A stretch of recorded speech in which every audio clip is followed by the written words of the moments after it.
Welcome to Dharmavarapu Sayata. Dharmavarapu సయాటకు స్వాగతం.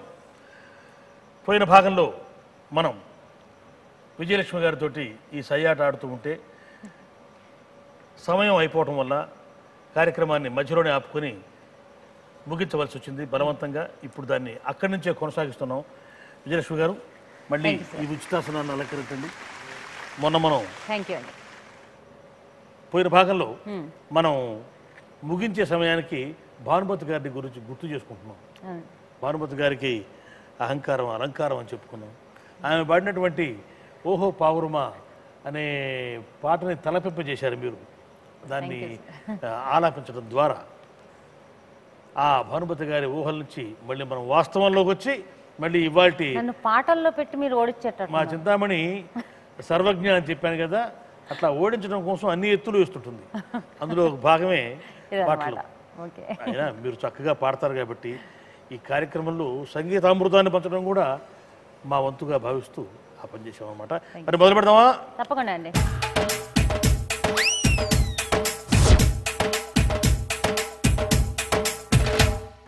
మరి చింతామణి, మనం ఏ ప్రశ్న అడిగినా కూడా విజయలక్ష్మి గారు అవలీలగా సమాధానం చెప్పేస్తున్నారు.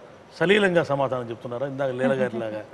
మళ్ళీ మీ సబ్జెక్టుకు సంబంధించినటువంటి ప్రశ్న వచ్చింది. ఈ పాటకు పల్లవి ఉండదు. ఏ పాటకైనా పల్లవి ఉండాలి న్యాయంగా, అది పాటల సూత్రం. కానీ ఈ పాటకు పల్లవి ఉండదు. అది ఏ పాట? ఏ ఈలపాట, బి జోలపాట, సి వేలం పాట, డి పెళ్లి పాట. ఈ పాటకు పల్లవి ఉండదు. పాటకు పల్లవి ప్రాణం.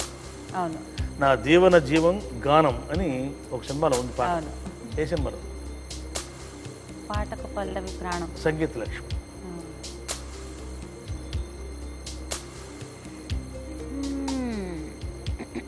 పల్లవి లేని పాటను నేను, పగలే ఎరుగని చీకటి నేను, రేయిని నేను పగలే ఎరుగని, పండిన కథ నేను అని బుల్లెమ్మ బుల్లోడు. వేలంపాట. నేచురల్లీ వేలంపాట. సి వేలంపాట. సి వేలంపాట సరైన సమాధానమా? సి వేలంపాట సరైన సమాధానం.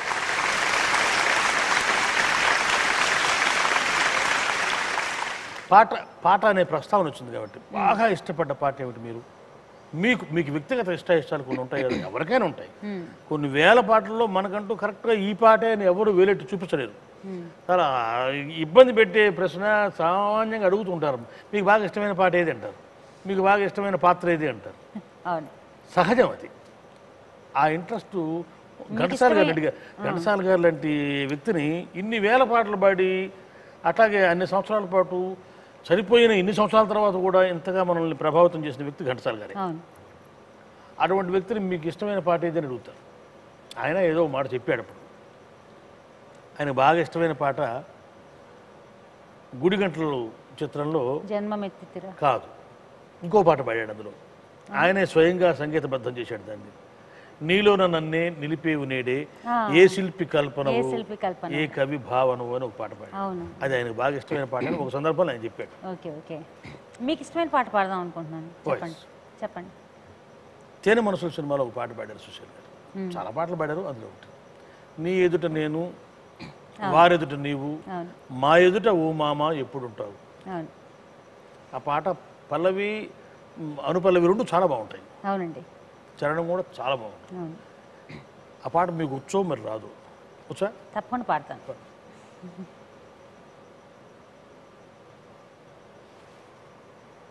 సందమామా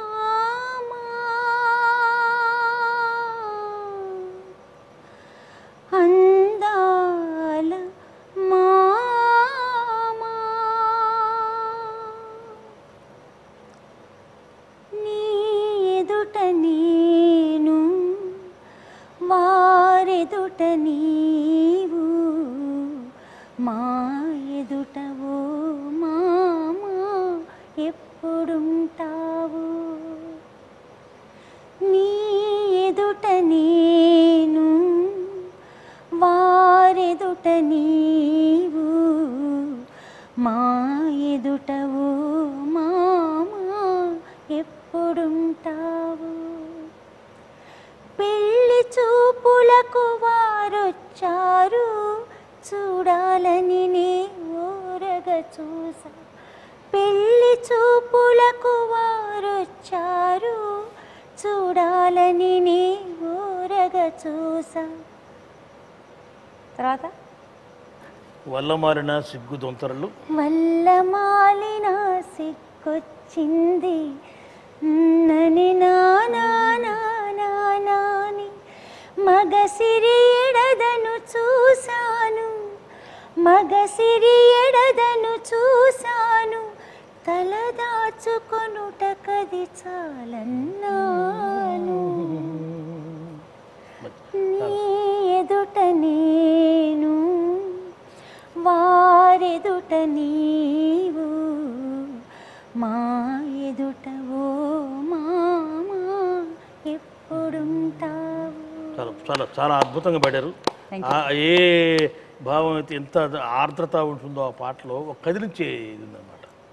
చాలా దాని చందమామను చూస్తూ ఇద్దరు భార్యాభర్తలు పెళ్ళైన తర్వాత కలుసుకోలేకపోతే ఇక్కడ నా ఎదుటి నువ్వు ఉన్నావు, అక్కడ ఆయన ఎదుటి కూడా నువ్వు ఉన్నావు, మరి మా ఇద్దరం కలిసినప్పుడు ఎప్పుడు మా ఎదుటి ఉంటాం అంటే మేము ఎప్పుడు కలుసుకుంటాం అని పడ్డ ఆవేదనని ఇంత ఆహ్లాదంగా వినిపించాడు ఆయన.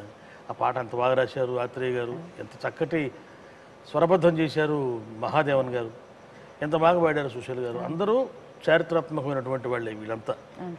మహాదేవన్ గారికి న్యూస్ పేపర్ ఇచ్చి ట్యూన్ చేసి పన్నాగా చేసేస్తారట ఆయన. ఏ రోజు ఆయన ట్యూన్ రాసి ఇదిగో ఈ ట్యూన్లోనే పాడండి రాయండి అని చెప్పి ఆయన ట్యూన్ కట్టి. కానీ ఆయనకి తెలుగు రాదండి, తెలుగు తెలుగు అంటే ఆయన అన్ని ఏళ్లలోనూ తెలుగు రాకుండానే ఆయన మేనేజ్ చేశారు. తెలుగు రాకుండా తెలుగు భాషని అంత చక్కగా పెద్దవాళ్ళు చెప్తుంటారు ఆయన గురించి. మామూలుగా ఒక బాణీ కట్టి ఈ బాణీలో అబ్బా ఇక్కడ తననా అంటే మీరు తానా అన్నారేమిటి అని అంటారు జనరల్గా. ఎందుకంటే సంగీత దర్శకుడికి ఏదో సౌలభ్యం ఉంటుంది అంటారు, అదేం తప్పు కాదు. కానీ మహాదేవన్ గారు మాత్రం బాబు ఏం రాస్తే అది తీసుకొచ్చి దీని అర్థం ఏమిటని అడిగి ఆ ప్రకారం సంగీతం బాణీ కట్టేసేవాడు. అది చాలా గొప్ప సార్, ఎందుకంటే ఆయన కట్టిన చాలా పాటల్లో మన సాహిత్యానికి తగ్గట్టే ఆయన ట్యూన్ ఉంటుంది. అంటే ఇప్పుడు ఎద లోయలంటే ఆ ట్యూన్ కూడా అలా లోతుకెళ్తుంది. అంటే అది భాష తెలియకుండా చేయడం ఎంత కష్టం అని.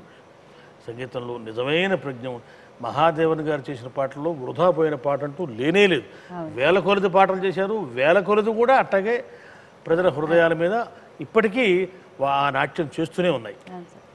ఒకసారి మనం మహాదేవన్ గారికి నివాళి ఈ పూర్వంగా ఇస్తున్నాం, ఈ పరంగా ఇస్తున్నాం. మరి మళ్ళీ మనం ధర్మవరపు సయాట్లోకి వెళ్ళిపోతే మీరు చాలా దేశాలు తిరిగారు కదా, చాలా దేశాలు తిరిగారు కదా, అమెరికా, ఇటు గల్ఫ్ కంట్రీస్ అన్ని దాదాపుగా, ఆఫ్రికా లండన్, యూరోప్ అన్ని తిరిగారు. కాబట్టి కుంభకర్ణుడు అనే పేరుతో హోటల్ ఉన్నటువంటి దేశం ఏ దేశం? ఈ దేశానికి వెళ్ళా సార్ నేను. కుంభకర్ణుడి పేరుతో హోటల్ కలిగిన దేశం ఏది? A India, B Indonesia, C China, D Russia. Vijayalakshmi garu ఈ ప్రశ్నకు సమాధానం ఆలోచించే లోపల మనం ధర్మవరపు సయాట్లో ఒక చిన్న విరామం తీసుకుందాం. ఇప్పుడు ఒక చిన్న విరామం.